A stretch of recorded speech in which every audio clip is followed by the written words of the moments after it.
Hmm, ang sarap niya. Sobrang sarap. Pang ilan na ba to? Ang dami na kasi nga sobrang yummers. As in, ang lutong-lutong niya. Tingnan nyo. Ganito pa lang naamoy ko na, natatakam na ako, tumutulo na yung laway ko. Kaya kung ako sa inyo, itry nyo to. Grabe, ang sarap na ito. Ayan. And this time, tiyara, mas malaki na. Natatandaan niyo yung binili ko nito, yung maliit lang. Sabi ko, try lang. Aba, sabi ko, ang sarap.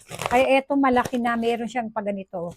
Nakasama. Ito siya, mga mare. And again, garlic na naman na flavor ang ating ginechum. Ayan, oh. Ooh, ang sarap nito.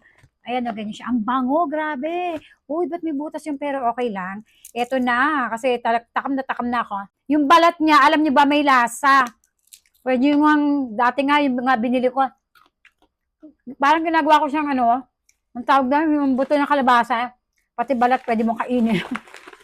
Ang sarap. I-try nyo to. Ang crunchy-crunchy, ang bango-bango, ang sarap-sarap. Mm. Mm. May ibang flavor sila, pero yung garlic para sa akin, ang sarap-sarap.